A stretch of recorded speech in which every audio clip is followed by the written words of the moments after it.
Hey people, so this is partially a response video to Lavendaire, and also a few thoughts of my own.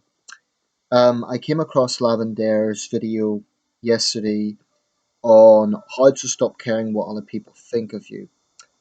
I'll put a link to her video because I really think it was very refreshing, straight to the point, and really brought about some basic but very important points that can really help people, I feel, to get over this. And I say to get over this because it's something I could definitely relate to. Um, everyone in this planet, all 7.3 billion of us, have our strengths and weaknesses. But something none of us can avoid is um, our interconnection with other people. Unless you're a hermit living in the mountains, then communications with others is an inevitable part of human society. So I'm going to talk a little bit about the 4 points that she raised, one by one, and just maybe add a few thoughts of my own. Don't take things personally. Um, what Lavendaire said was that we tend to, as human beings, or people who tend to criticize us or have a negative perception of us, what it really is a mirror perception of themselves. Now, this was a very interesting way to look at it, and I think there's definitely truth in that. But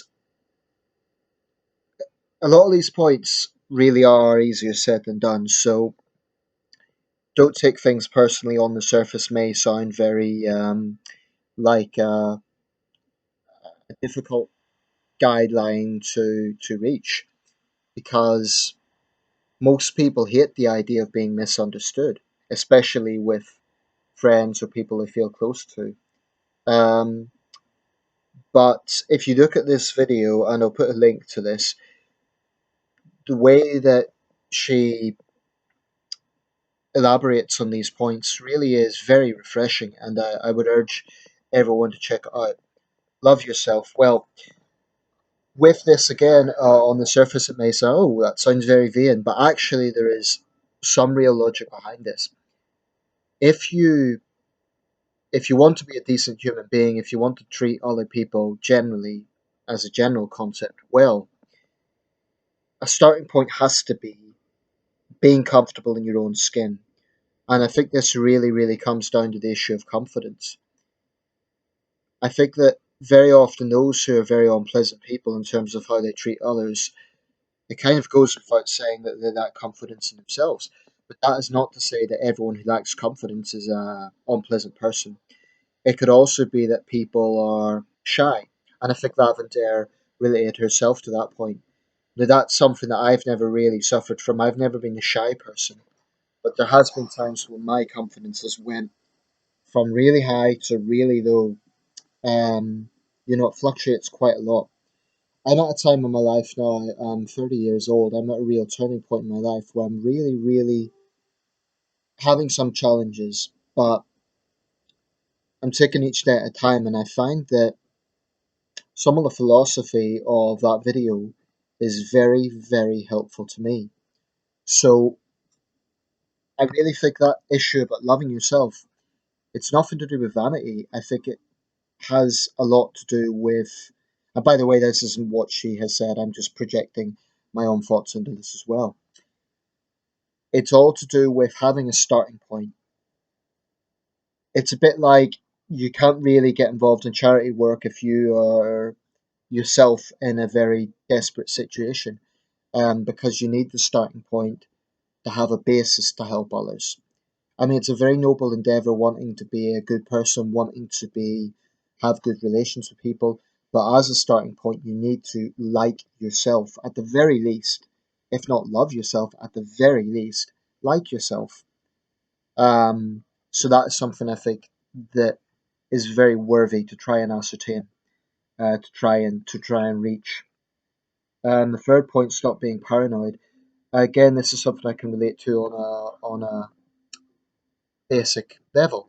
When we say paranoid, it can sometimes lead to, I think there's almost a stigma around the word, because if we say that person is paranoid, or very few people would openly admit that they are paranoid, but the reality is, I think a lot of people do at some point go through a certain degree of paranoia when we start to think that others think negatively of us.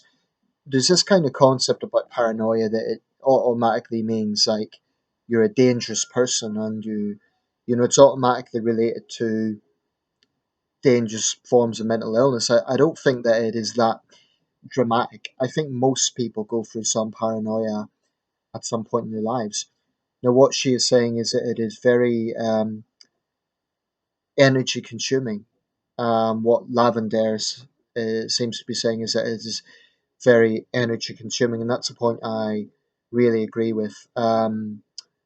By the way, talking about her in the second person, I don't mean that in a disrespectful way, because if she is watching this, if you're watching this, Lavendaire, please know that I'm just relating my own thoughts to other viewers, but I really agree with a lot of what you're saying. But basically, that's it. We if we spend so much time trying to analyze and overanalyze, what does that person think? What does did I explain myself well, etc. Ultimately, it really is just time consuming.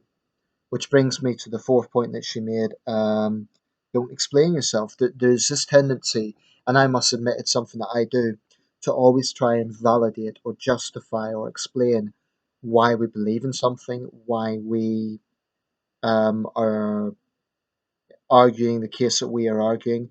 Now, in my other videos, I make a lot of videos about political, socio issues, and obviously, I need to explain my position in that because that's the whole point in making the videos. But what she is obviously relating to is more about ourselves, our own personality. And again, it's something I really relate to because in the end of the day, people are going to have a certain perspective of us. And no matter what we say, they may stick to that perspective. They may change some other perspective if we talk to them and try to level out. But she also made a quote, and the quote was, "Those who matter, or those who mind don't matter. Those who matter don't mind." It's a very nice quote. I see some shortcomings in it though, insofar as I think it's very, very difficult to not care when someone is, for example, a lover or a partner or a close friend or a relative. In those circumstances, I think it's very difficult to take the action of not caring. Um, and I think that is kind of an area that I would like to explore a little bit in conjunction with the things that she was saying. I think there is nothing wrong with trying to patch up differences and trying to kind of reach for a ceasefire, so to speak, when you've had a misunderstanding. Very, very few people like to be misunderstood. Well, no one likes to be misunderstood, and for most people, it's a problem because the sensation of being misunderstood, the natural response to that is to want to explain, want to correct the other person, want to challenge the other person. But why allow the other person's misjudgment of you to divulge so much of your own time and energy? Now, there are certain circumstances where you need to act on it. If, for example, they're gossiping about you and they're really making it a problem, then I think a challenge to what they are perceiving is necessary. But and also in the context of a relationship, because it's a relationship, there needs to be discussion and there needs to be some analysis of both persons' perspectives. Um, that's why, for example, when I have a argument or misunderstanding with a close friend, I will go out of my way to try and make it right. So that's the only caveat I would make to your video, Lavender. Your points are excellent and very refreshing, but I would just add that point that sometimes if we can't really go through life not caring at all what anyone thinks, on the grounds that I'm not talking about what they think of our personality because that's something we need to develop ourselves, but the caveat to it is that you need to also respect other people's opinions and care about what they are feeling. Um, So there are times I think you need to develop on a misunderstanding, and you need to work at trying to, if not get the other person to see your perspective exactly, at least explain to some extent. So the last point, don't explain yourself. I do appreciate what you're saying with that, but sometimes I think it is inevitable, and sometimes I think you sort of have to do that in order to build on a relationship or to amend a breakdown of a relationship if you care about that relationship. I think very few people have the ability, if they've argued with a boyfriend or a girlfriend or a good friend, to just not care. So all the points are important, but I think there would be some caveats to some of the points that you raised in the video. So anyway, that's it. That's all I want to say. I want to really thank you, Lavendaire, if you happen to be watching this. I really appreciate the video you uploaded. It personally helped me. It personally will help me. I know I'm going to keep going back and referring to it. Um, and also, these are just a few of my own thoughts that I've wanted to add. So, if anyone's wondering, by the way, I don't know if you can hear the background music, but that is the Norwegian duo Röyksopp, very popular about 10 years ago, but I think still, yeah, very. Actually, your video inspired me because you had some very nice, relaxing music in the background. So we'll leave it there, but it's something that really ties hand in hand with issues like confidence, avoiding confrontation, and basically just developing ourselves as human beings. And it is a lot easier said than done. But I think the points that you raise in the video are very, very good points. So thank you very much. If you do get a chance to watch this video, that would be great. If you don't, so be it. And what I would say to anyone watching this is check out her video. I think she makes very good points. Um, Let me know your thoughts, and thanks for watching.